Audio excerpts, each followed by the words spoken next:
producing. He's trying to reach someone through you, but you must understand the faith strength that you need to do that. God has you talking right now to someone who is a 100% non-believer. And you are about to give up on them because they are giving you no signals. But in their minds, they're kind of talking to God a little bit. And God has hooked you up with them so that they wouldn't give up on him. But you gave up on them because you don't see what God sees.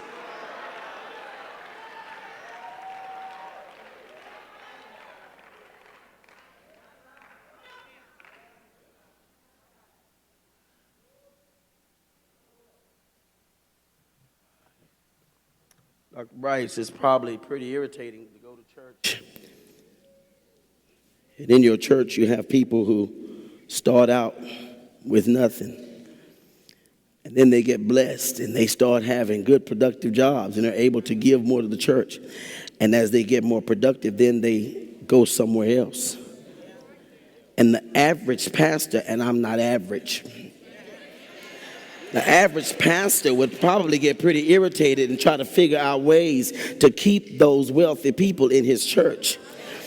But God has figured out a way to bring poor people in your church and get them wealthy.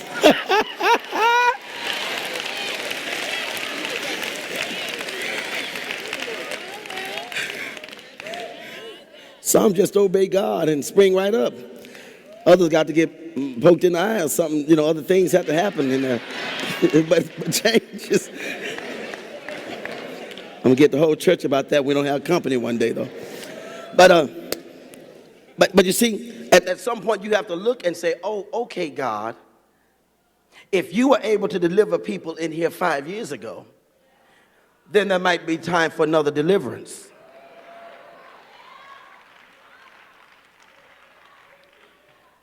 Number one, faith is what?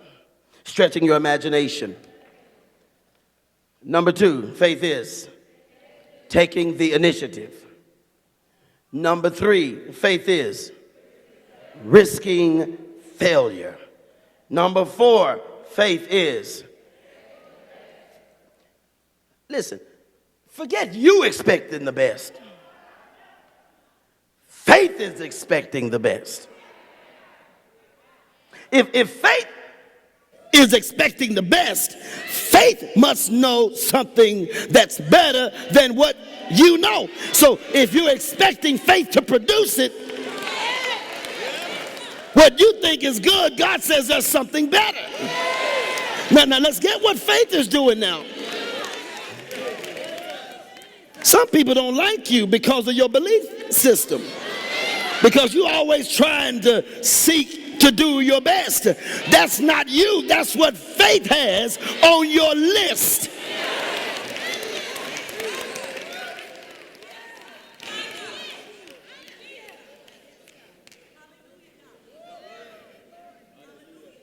Faith is expecting the best. That's what it is. Now, the question yesterday.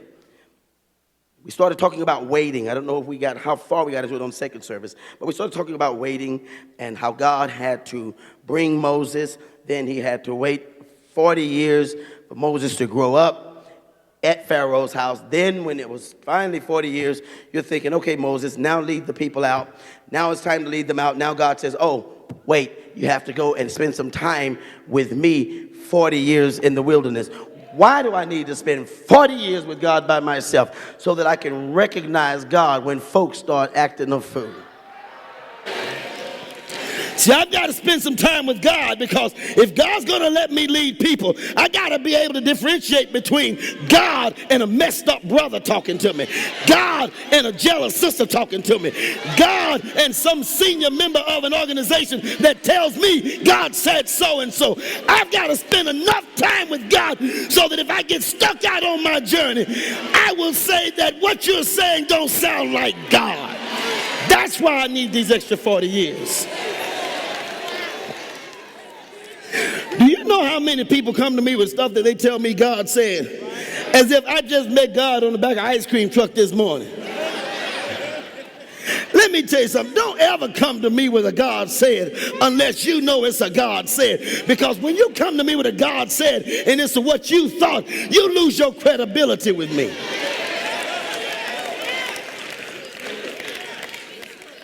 What are you saying, Pastor? Sometimes I have good ideas that don't come from God. They come from my intelligence.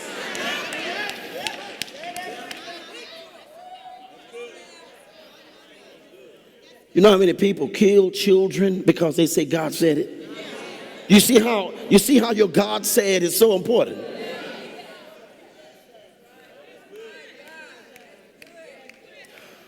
You know how many people start ministries because they say God said it, and then when God sends bad people their direction, they quit the God said ministry?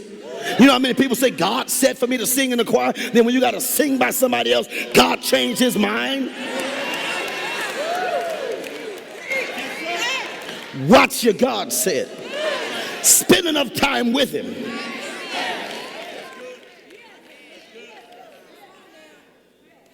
Spend enough time so you'll understand that sometimes when God says yes, he means yes, and you have to wait until he gives directions to your yes.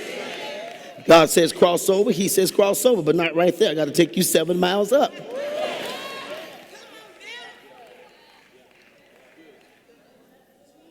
And I'm going to give you a little bit of something else that may be hard to chew for some of you. I've never asked God for anything and God said no.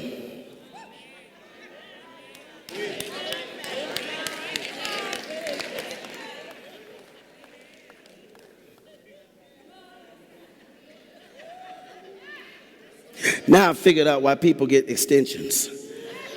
So you can have something else to chew on. Chew on this extension now. Chew on this one. Put a little acrylic on this one. It's going to be hard to bite through it.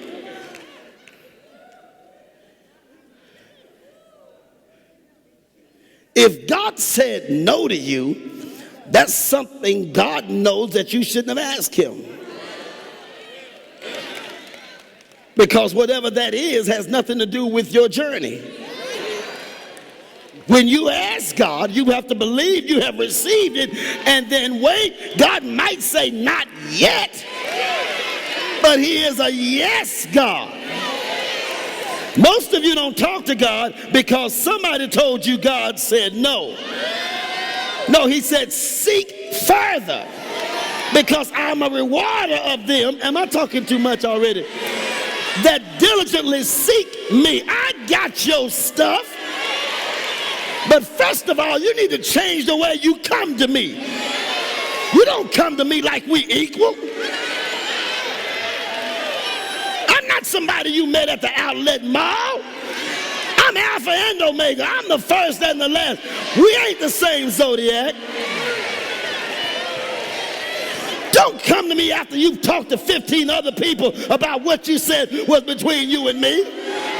You don't trust me. You're trying to see if I agree with your partners.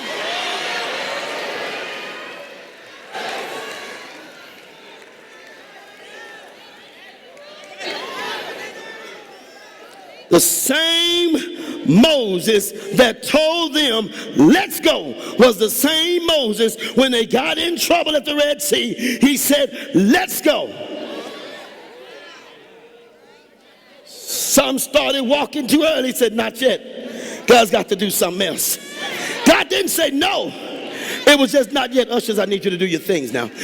He just said not yet. And when it was time, he stretched forth his hand and they went across. It's amazing how some of you love to talk to pastor as long as the answer goes along with your prediction.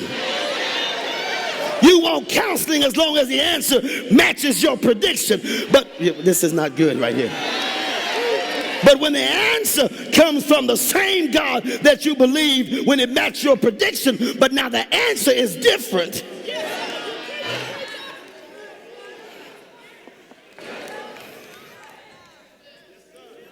Your faith got a little embarrassed. So how do we wait? And what do you do while you're waiting? How do you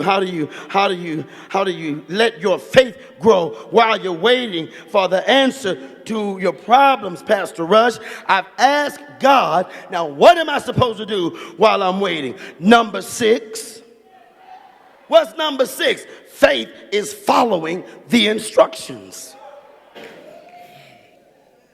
It's following the instructions. See, most of us don't have a problem with waiting because there's really nothing you can do about it. You get in trouble not knowing what to do while you're waiting. You don't really get in trouble at the bus stop. That's where your bus is going to come.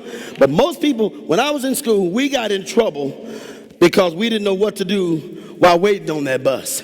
That's when you start hitting the girls and kicking some dudes and jumping on somebody that you didn't think could fight. You ever picked a fight with people that didn't look like they could fight, and when they started fighting, they went crazy on you, and you're like, man, you got to quit. They just lost their mind. I'm sitting there waiting on the bus, and this boy chasing me all in front of cars and stuff. See, sometimes it's what we do while we're waiting on God. Some of you are waiting on God right now, but you're doing other stuff that when God shows up, you're not going to know where to go next. You got out of position while waiting. So you need to follow the instructions that are going to come while you're waiting. You know why you're waiting? You know why you're waiting so long? So that God can build in you the instructions to operate what you're waiting for. See, you're about to get a hold of something that you're not going to be able to handle. Or you're going to get a hold of something you can't shake loose.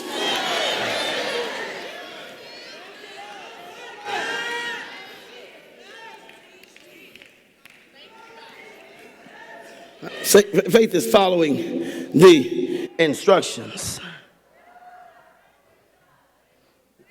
even when they don't make sense, even when they don't seem logical, even when they don't seem rational. It's following the instructions obediently. There is such a cool scripture in the Bible. I want to read it to you. Hebrews 11:8. It's in the New Testament, but it happened in the Old Testament, and it was recorded because it's happening like during that faith part of the Bible. So faith is, what's number 6? It's what? Everybody, what is it? It's following the instructions. Okay? All right. Now, it says in the 11th chapter, the 8th verse, it's a beautiful statement about Abraham. It says, by faith, Abraham obeyed when he was called to go out to the place which he would receive as an inheritance. Then he goes on to say, and he went out not knowing where he was going. And he went out not knowing. See that right there? That's what separates faith from the PhD. Oh no, Pastor Rush. You know, that's y'all's BS. When I got my BA, it certified my BS. When I got born again, it changed my belief system. Because now I go and I have no idea of where I'm going. I'm going because I got here by faith, and I've got to go where I'm going by faith, and the just shall live by faith. And if you got to know where you're going, you ain't living by faith.